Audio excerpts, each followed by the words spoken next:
제가 20대 중반까지는 학생이었습니다. 그 후에는 군대에 들어갔죠. 중2 때는 52연대와 51연대에 있었고, 대위로 진급해서는 68사단에서 군목으로 일을 했습니다. 그 다음에는 이 목회하는 민간교회에서 목회하는 목회자였고, 그 다음에는 선교사였습니다. 이처럼 10대와 20대, 30대, 40대에 이어져 오면서 제 역할이 달라졌어요. 선교지에서도 초기에는 주로 교회 개척 사역을 했고, 연륜이 쌓인 후로는 학교 사역, 강연 사역, 지도자 사역으로 달라졌습니다. 배상호라고 하는 사람은 한 사람이지만 시대에 따라 하는 일은 달라졌어요. 우리 주님 예수님도 시대에 따라 사역이 달라졌습니다. 주님은 이 땅에 태어나시기 이전에도 이미 많은 활동을 하고 계셨습니다. 사람은 어머니 뱃속에서 잉태되어 태어날 때부터 존재하지만 우리 주님은 그렇지 않죠? 영원 전부터 계셨던 분입니다. 이 땅에 태어나시기 이전에 세상 만물이 만들어지기도 전에 주님께서는 영원 전부터 계셨어요. 요한복음 1장 15절을 보면 세례 요한이 예수님에 대해서 말하기를 내 뒤에 오시는 이가 나보다 앞선 것은 나보다 먼저 계심이라고 했습니다. 세례 요한이 예수님보다 먼저 태어났죠. 그런데 세례 요한이 말하기를 나보다 늦게 태어난, 나보다 늦게 오신 예수님께서 나보다 먼저 계셨다. 저 예수님께서 이 세상에 태어나기 전부터 존재하신 분이라는 것을 이야기하는 겁니다. 요한복음 8장 56절 이하를 보면 예수님과 유대인들 간에 이 논쟁하는 것이 나옵니다. 그때 예수님께서 아브라함에 대해서 말씀을 하세요. 아브라함을 아주 잘 아는 것처럼 본 것처럼 말씀하니까 유대인들이 묻습니다. 네가 나이 아직 50도 안 됐는데 아브라함을 보았느냐? 아브라함과 이 예수님과의 이 시대적 차이는 2000년입니다. 아브라함은 예수님보다 2000년 전에 사셨어요. 그리고 예수님은 2000년 후에 태어나셨고요. 그러니까 아브라함을 본 것처럼 주님께서 말씀하시니까 유대인들이 이게 말도 안 되는 소리거든요. 그러니까 네가 아브라함을 보았느냐? 그때 주님께서 아주 놀라운 말씀을 하십니다. 아브라함이 태어나기 전부터 내가 있느니라. 2000년 전에 살았던 아브라함이 태어나기도 전에 나는 이미 있었다. 유대인들이 이 말을 들을 때 예수님의 말씀이 어떻게 들렸겠습니까? 이건 완전 미친 소리죠. 자기들 조상 아브라함을 모욕한 것입니다. 너무도 화가 나서 돌을 들어서 예수님을 치려고 했습니다. 그러나 주님께서 하신 말씀대로 처음부터 계셨던 분입니다.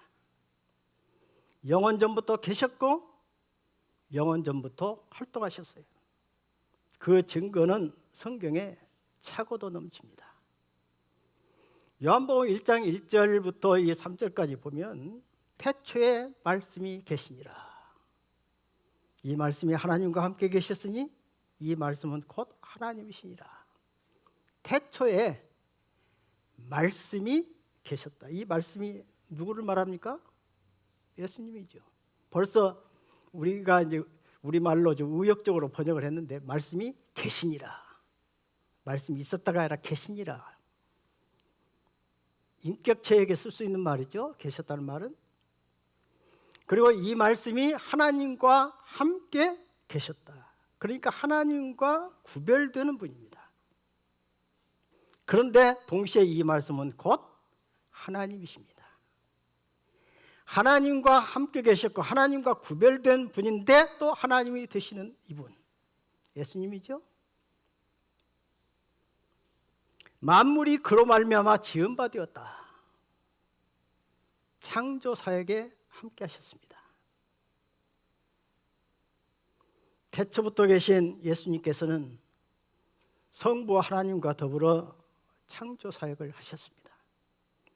많은 사람들이 천지 창조를 성부 하나님 혼자 한 걸로 생각하기 쉬운데 사실 그렇지 않죠?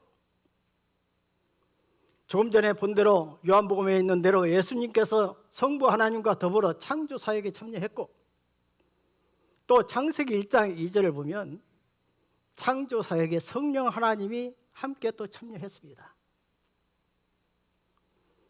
세상을 창조하시기 이전에 성부, 성령 하나님과 더불어 의논하셔서 인류의 구원 계획을 정하시고 각기 역할을 분담하셨습니다. 성부 하나님은 인류의 구원 계획을 작정하시고, 성자 하나님은 친히 구원 사역을 실천하시고, 성령께서는 성자 예수님이 이루신 구원 사역을 적용하신 것입니다. 그러니까 예수님은 이 땅에 오시기 전부터 일하신 거예요.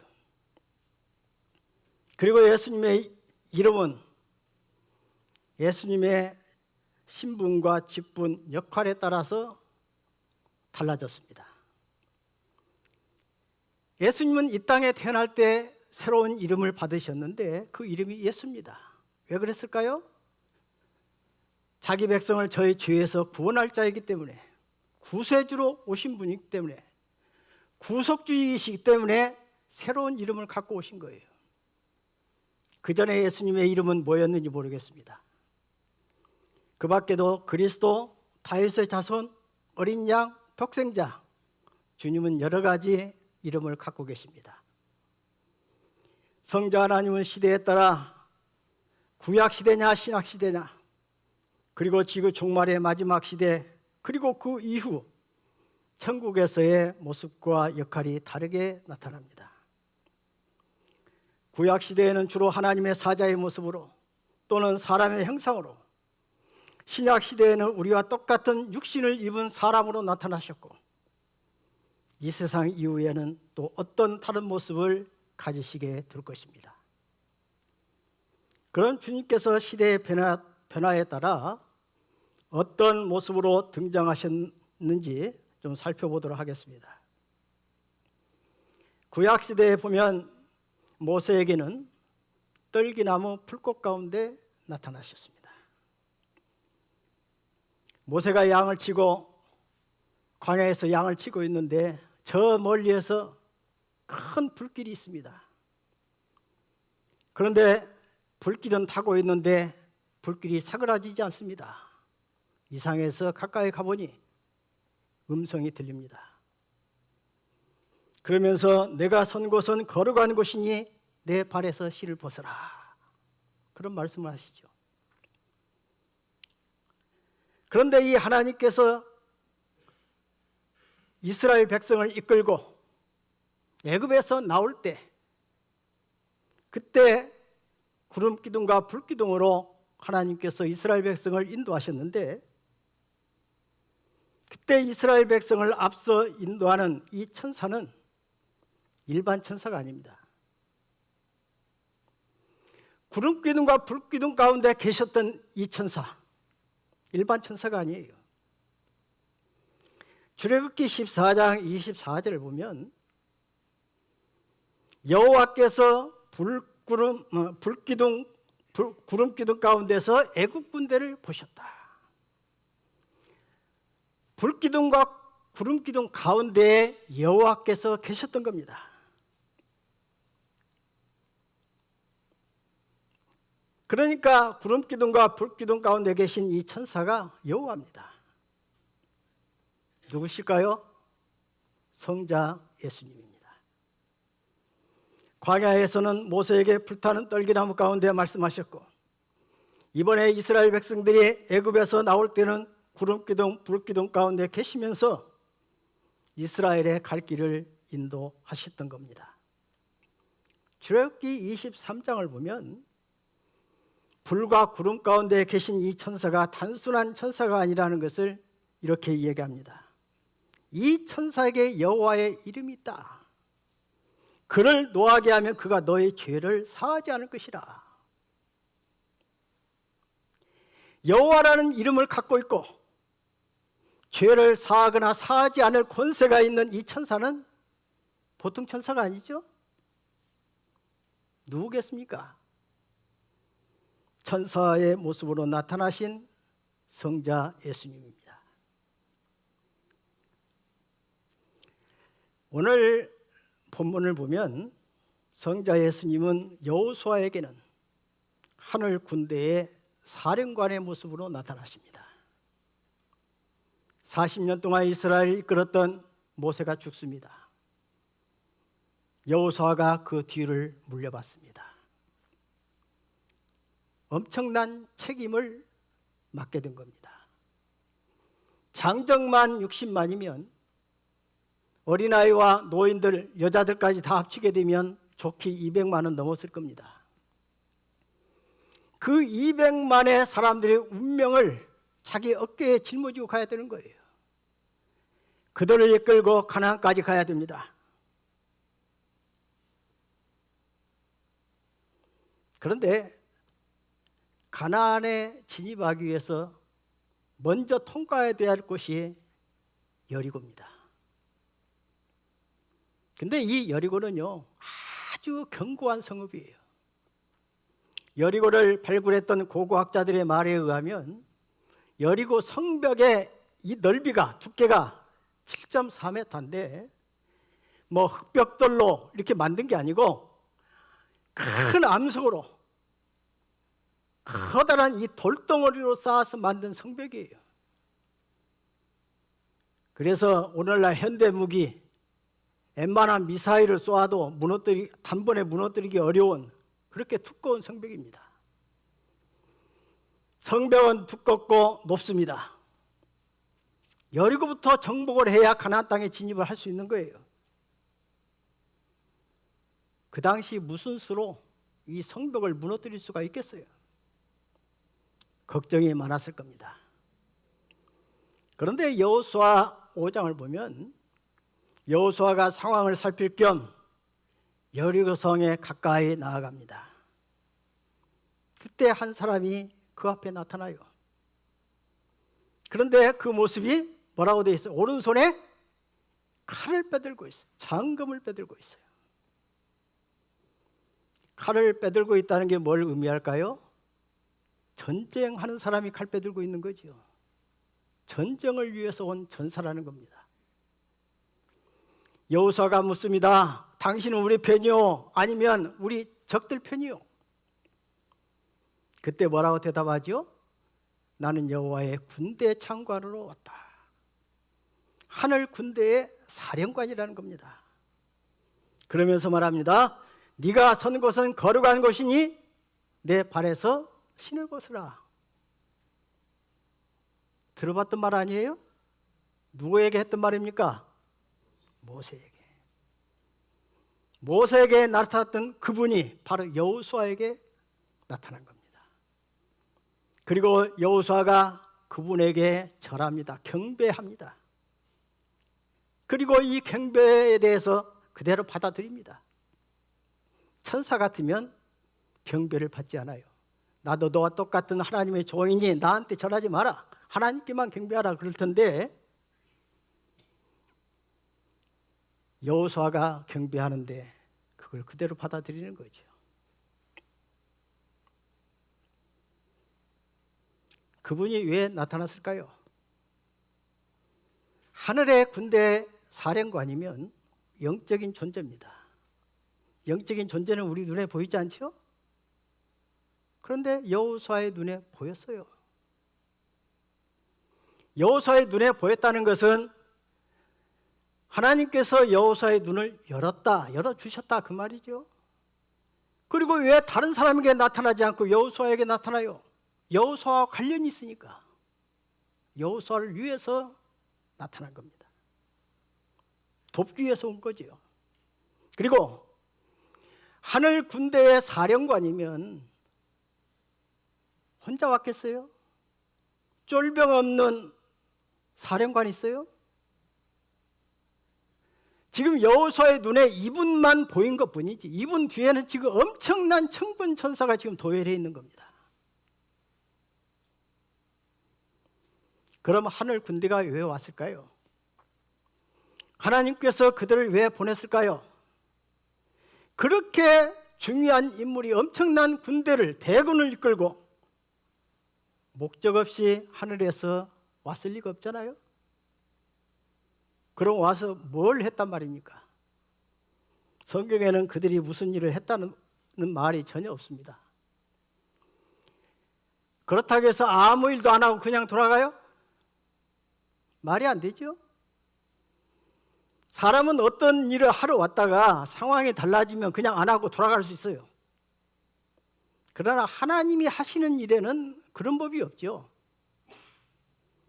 하나님이 하시는 일에는 조금의 실수나 변경이 없습니다. 모든 것이 하나님이 계획하신 대로 되는 것이기 때문에 중간에 일이 바뀌는 법이 없어요. 그럼 하늘 군대는 무엇을 위해서 왔습니까? 여호수아 6장으로 넘어가 보면 그 이유를 알 수가 있습니다. 우리가 성경을 1장, 2장, 3장 1절, 2절, 3절 이렇게 할 때 본래부터 그렇게 되어 있던 게 아니고 우리가 읽기 편하도록 편의상 사람들이 이게 만들어 놓은 이 구분해 놓은 것뿐이지 바로 이 여호와의 군대 대장이 나타난 이후로 바로 이제 그 이어져 나오는 그 대목이 있습니다. 여호와의 군대 장관이 갑자기 여호와라는 말로 바뀝니다. 조금 전에는 나는 하늘 군대의 사령관이라고 그랬는데 이제는 여호와라 그러면서 여호수아에게 지시합니다. 제가 전에 여기서 설교하면서 그런 말 했죠. 성경에 어떤 사건이 있었을 때 그 하나님의 그 의도, 하나님의 목적을 알려면 결론을 봐라 그런 말을 했죠. 결론이 어떻게 됩니까? 여호와께서 여호수아에게 지시하죠. 여리고성을 매일 한 번씩 돌라. 그리고 마지막 날에 7일째는 몇 번 돌라? 7번을 돌라. 그리고 외쳐라. 그래서 그 말씀대로 순종했더니 어떻게 됐습니까? 여리고성이 무너진 겁니다. 하늘 군대가 왜 왔을까요? 이 여리고성을 무너뜨리기 위해서. 사람들이 여리고성을 돌아서 무너졌나요? 외쳐서 무너졌나요? 누가 무너뜨렸어요? 하나님께서. 성자 예수님께서 하늘 군대를 이끌고 와서 무너뜨리신 겁니다.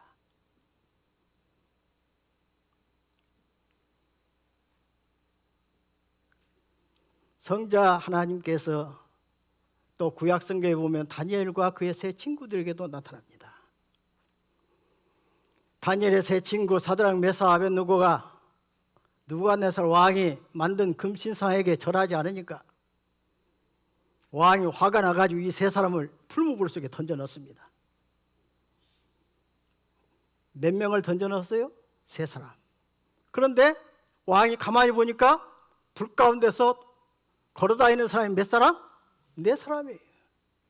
근데 그중 한 사람의 얼굴이 신들의 아들의 얼굴과 같았다. 모습과 같았다. 누구겠습니까? 그 세 사람을 보호한 사람이 머리털 하나도 불타지 아니하고 몸에 불냄새조차도 나지 않도록 그들을 보호하신 분이 누구겠어요? 성자 예수 그리스도입니다. 다니엘서 10장을 보면 성자 하나님께서 다니엘에게도 나타났습니다. 그런데 그 모양이 아주 특이하죠? 다니엘 10장 5절 이하 보면 세마포 옷을 입었어요. 허리에는 순금띠를 띠었습니다. 그리고 그의 몸은 황옥 같고 얼굴은 번개빛 같고 눈은 횃불 같고 팔과 발은 빛난 녹과 같고 그의 말소리는 무리의 소리와 같더라. 이것만 보면 이때 다니엘이 보았던 이분이 누군지 잘 알기 어려울 텐데 이분이 누군지 알려고 하면 요한계시록 1장으로 가보면 됩니다. 거기에 보면 촛대 사이에 인자 같은 이가 발에 끌리는 옷을 입고 가슴에 금띠를 띠고 그 머리와 털의 희기가 흰 양털 같고 눈 같으며 그의 눈은 불꽃 같고 그의 발은 풀무불에 단련한 빛난 주석 같고 그의 음성은 많은 물소리와 같다. 다니엘에게 나타났던 이분과 사도 요한이 보았던 이분이 같은 분이라는 것을 우리는 알 수가 있습니다. 주님께서 사도 요한에게 이런 모습으로 나타나셨어요. 승천하신 이후에는 주님께서 어떤 일을 하십니까? 많은 일을 하고 계실 겁니다. 그런데 성경이 우리에게 몇 가지를 얘기하죠. 내가 가는 것은 너희를 위하여 처소를 예비하러 간다. 또 주님께서 우리를 위하여 기도하신다 그랬어요. 로마서 8장 34절 보면 다시 살아나신 이는 그리스도 예수시니 그는 하나님 우편에 계신 자요 우리를 위하여 간구하시는 자시니라. 예수님이 하는 일이 굉장히 많을 겁니다. 그러나 우선 성경에 보면 이런 몇 가지 사실들을 우리에게 보여주고 있어요. 이처럼 성자 하나님은 처음부터 지금까지 그리고 이 이후까지 일하고 계시고 시대와 상황에 따라 여러 모습으로 나타나셨습니다. 구약에서는 이스라엘의 인도자와 보호자로, 신약에서는 죄인들을 부르러 오신 자비로운 구주로, 치료자로, 선생으로, 그리고 요한계시록을 보면 주님의 날에는 믿지 않거나 성도들과 교회를 박해하는 자들에게 무서운 심판주로 나타나십니다. 여러분, 예수님을 언제나 부드러운 분으로, 자애롭고 사랑이 넘치는 그런 분으로만, 그 한 가지 모습으로만 알면 오산입니다. 마지막 날 심판주로 오시는 주님의 모습은 신약 성경에서 드러난 예수님의 모습과는 전혀 다른 모습입니다. 심판하러 오시는 주님의 모습이 얼마나 공포스럽고 무섭던지 그 모습을 보고 하나님을 믿지 않고 대적하던 사람들이 이렇게 부르짖습니다. 볼지어다 그가 구름을 타고 오시리라. 각 사람의 눈이 그를 보겠고 그를 찌른 자들도 볼 것이요 땅에 있는 모든 족속이 그로 말미암아 애곡하리라. 주님이 내려올 때 그 모습이 얼마나 공포스러운지 믿지 않는 자들이 애곡한다. 계시록 6장 16절 보면 산과 바위에게 말하되 우리 위에 떨어져 보좌에 앉으신 이의 얼굴에서와 그 어린 양의 진노에서 우리를 가리라. 재림하시는 주님께서 얼마나 무서우면 산과 바위 보고 우리를 덮어라, 우리 위에 떨어져라, 그래서 우리를 어린 양의 진노에서 좀 가려달라,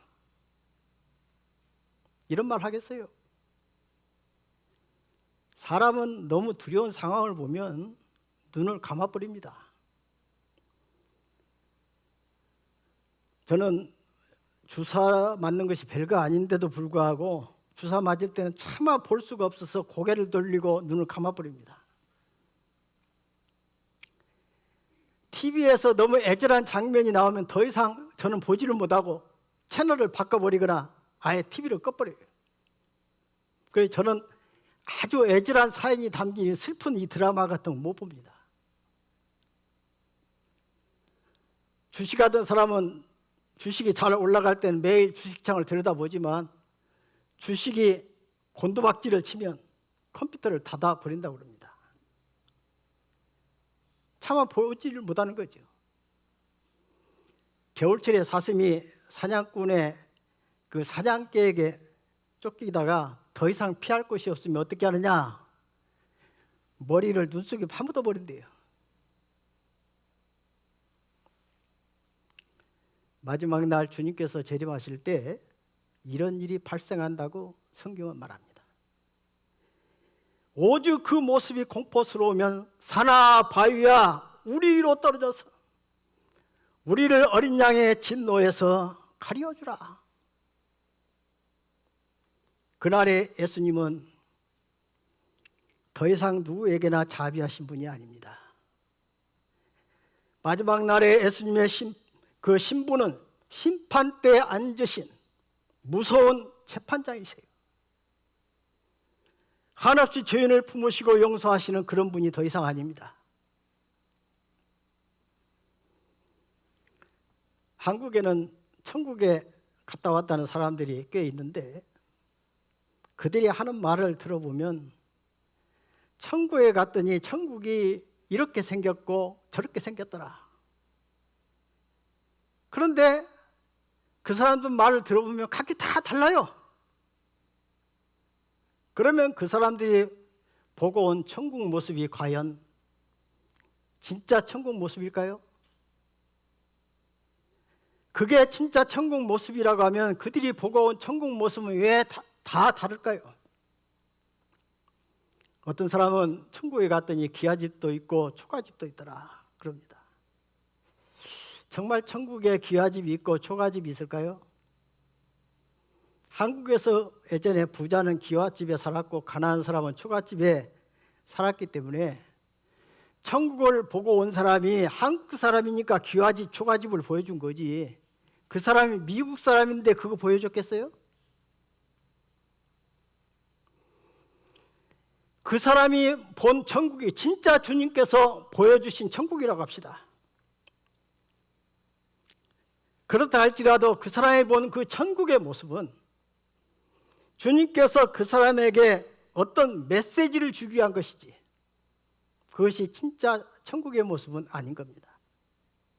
어떤 상황에 처한 그 사람에게 교훈을 주기 위해서 깨닫기 위해서 그런 모습을 보여준 거지 그것이 천국의 진짜 모습은 아니에요. 제가 잘 아는 사람 중에 어떤 사람이 천국에 대해서 막 얘기를 해요.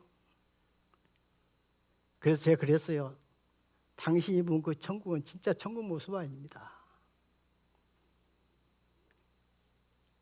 요한계시록에 보면 예수님의 입 좌우에서 날성검이 나오고 손에 철장을 들고 쇠막대기를 들고 질그릇 깨트리듯이 막 부셔버리는 장면이 나오는데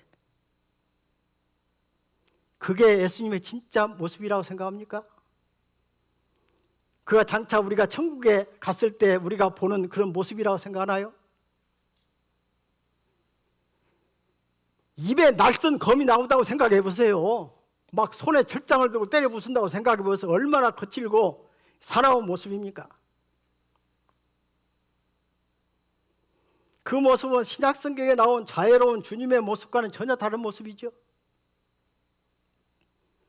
마지막 때 주님이 이런 전쟁터에 나가는 전사의 모습으로 나타나신 것은 사도 요한 당시 많은 성도들이 박해를 받았어요. 환난을 당했어요. 어려움에 처했어요. 그래서 그들을 위로하기 위한 메시지인 겁니다. 이 주님의 모습은 성도들을 보호하기 위해서 성도들을 괴롭히는 악의 세력에 대항해서 싸우시는 주님의 모습을 알려주기 위해서 그런 모습으로 나타나신 거지요. 그러니까 이 주님의 이 모습은 성도들을 향한 메시지인 겁니다. 대심판 때 재판석에 앉으셔서 생명책에 기록되지 못한 모든 사람들을 지옥에 던지시는데 그 지옥에 던져 넣으시는 주님께서 그 모습이 인자한 할아버지의 모습이겠어요? 이처럼 주님은 각 시대와 상황에 맞게 각기 다른 모습으로 나타나 일하십니다. 대상이 누구냐에 따라서 주님의 모습도 달라져요.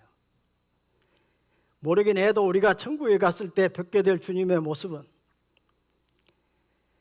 우리가 전혀 상상조차 하지 못했던 그런 모습일 겁니다. 사람에게 있어 중요한 것은 마지막이 어떻게 되느냐 하는 겁니다. 젊었을 때 고생하더라도 나중에 잘 풀리는 것이 좋지요. 우리 인생도 그렇습니다. 우리 모두는 두 번의 삶을 살게 됩니다. 한 번은 이 땅에 사는 것이고 또 한 번은 이 세상 이후의 삶입니다. 그리고 더 중요한 것은 이 땅에서 얼마나 잘 살았느냐보다도 100배, 1000배 더 중요한 것은 이 세상 이후의 삶이 어떻게 되느냐 하는 것입니다. 우리가 설사 이 땅에서 고생하며 살았다 해도 나중 천국에서 살게 된다면 결코 불행한 사람이 아닙니다. 반대로 이 세상에서 잘 나가고 잘 살고 존귀하게 살았어도 죽어서 지옥에 던져진다고 하면 그는 가장 어리석고 불행한 사람입니다. 여기 이 자리에 있는 분들은 이 세상에서 삶이 끝나는 날 모두가 천국에 입성하는 분들이 되기를 축원합니다. 그런데 사도 베드로는 우리에게 기왕이면 천국에 넉넉히 들어갈 수 있는 신앙인이 될 것을 당부하고 있습니다. 베드로후서 1장 10절 이하에 보면 형제들아 더욱 힘써 너희 부르심과 택하심을 굳게 하라. 내가 이것을 행한즉 언제든지 실족치 아니하리라. 이같이 하면 우리 주 곧 구주 예수 그리스도의 영원한 나라에 들어감을 넉넉히 너희에게 주시리라. 천국은 턱걸이라도 해서 들어가면 정말 좋은 일이죠. 그런데 차지도 덥지도 않는 이 어정쩡하게 믿는 이 신앙, 이건 불안합니다.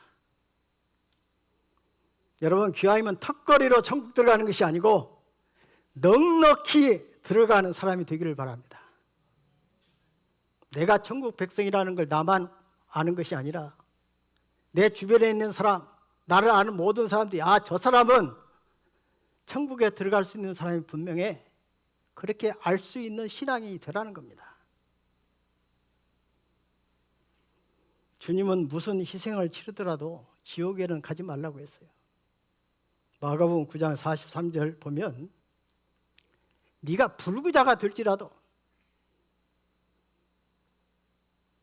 한쪽 팔이 없어지더라도 한쪽 눈이 없어지더라도